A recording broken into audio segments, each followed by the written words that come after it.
Congratulations on the film, Mr. Thanks. Willem. I love the movie. I've been telling everybody that it's visually stimulating, emotionally satisfying, and highly entertaining. Good.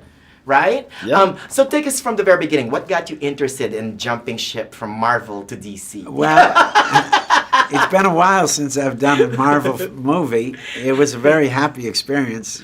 Doing Spider-Man was great. That was great, yeah.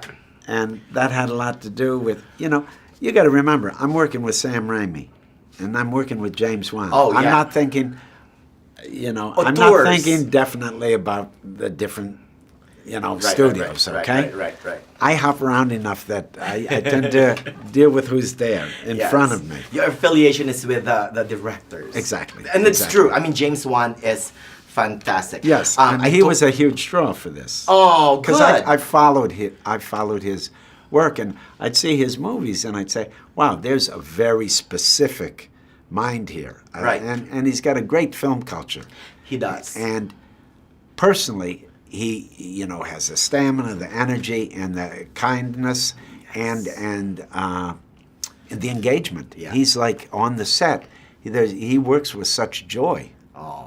And that's hard to maintain on a long shoot with lots of logistical difficulties and lots of pressure. But he's a prince, that way. You're right. I told him, if somebody told me that James Wan is going to do an intergalactic movie with romance and comedy and drama and action and mythology to boot and shoot it underwater, I'm like, he's out of his mind. But I ate all of my words. Okay, so good. fry me like a mahi-mahi. But let's talk about your Vulko character. Okay. I mean, I think it's quite Shakespearean. Well, that's attractive because it's always attractive when you have a character that the audience is with. They can see his hidden intention, but what he's presenting to the others in the film is quite different. Right. Also, it's nice that he's really the link with from Arthur to the Atlantean world. And he brings the culture, the good parts of the culture, to Arthur. He propels the story forward, in my humble opinion. If Nicole Kidman's character is the heartbeat of the film, I think yours is you propel the narrative forward. Okay. Right? I mean, you made them do things. Right. I love it. Also, plus, of course, they made you look super young in those scenes. Everyone talks about this. There's some sequence that are flashback scenes, and it basically looks like me, but in post, I think they got rid of a few wrinkles here and there. They scrubbed me. I'm like, did he do a special Botox? I want one. Yeah. Why, you want it? Yes. You don't need it. Right. And lastly, though, I love you at Eternity's Gate as well. Oh, good. And that's getting so much buzz, Good. acting-wise. Beautiful. What do you think about that? It's a beautiful movie. I'm very proud of it, and I'm glad that people are responding to it. I think with a movie like this, it's very important to get out there.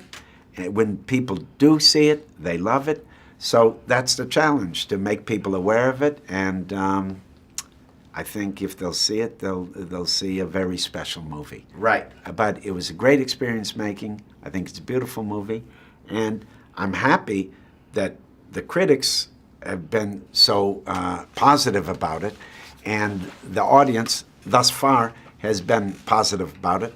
The challenge always with a movie that's released in a platform release is, as it goes wider, that it gets out to people in the right time. Right. So this year you're having a moment. AQUAMAN and At Eternity's Gate. Yeah. How awesome is that? Yeah, cool. So Merry Christmas. All right.